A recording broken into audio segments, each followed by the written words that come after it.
2024 సంవత్సరాల క్రితము పరమాత్ముడే దేవుడై ఉండి మానవ రూపాన్ని ధరించుకొని ప్రజలందరినీ పాపము నుండి శాపము నుండి విడిపించడానికి ఆ దేవాతి దేవుడే ఈ భూలోకానికి వచ్చి మనిషితో మాట్లాడాలనుకున్నాడు, మనిషితో సహవాసము చేయాలనుకున్నాడు, మనిషిని ఎంతగానో ప్రేమిస్తున్నాడు. ఎందుకంటే ప్రజలందరూ పాపములో శాపములో చీకట్లో అంధకారంలో బ్రతుకుతున్నప్పుడు, మనిషి జీవితంలో శాంతి సమాధానము నెమ్మది లేనప్పుడు ఆ దేవుడే, ఆ యేసు ప్రభువే సమాధానాన్ని ఇవ్వడానికి, పాడైపోయినటువంటి మనిషి జీవితాన్ని బాగు చేయడానికి, పాడైపోయినటువంటి మనిషి బ్రతుకును మార్చడానికి, ఆ పరలోక రాజ్యాన్ని ఇవ్వడానికి యేసు ప్రభువే ఈ లోకానికి వచ్చాడు.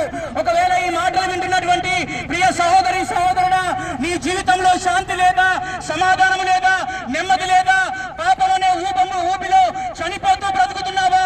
నీకొక శుభవార్త.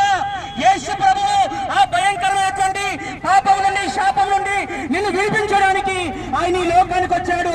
ఈ సత్యాన్ని కనుక నువ్వు నమ్మితే ఈ రోజు నీ ఆత్మకు దేవుడు శాంతిని ఇవ్వబోతున్నాడు, నీకు సమాధానం ఇవ్వబోతున్నాడు, నీ కుటుంబాన్ని రక్షించబోతున్నాడు, నీకు స్వస్థతని ఇవ్వబోతున్నాడు.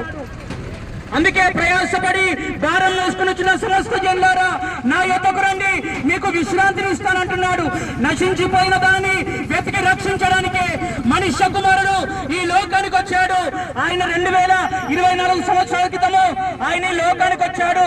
ఆయన ప్రజలందరి కొరకు వారి పాపముల గురించి చనిపోయాడు, పాతి పెట్టబడ్డాడు, మరలా 3వ దినమున తిరిగి లేచాడు.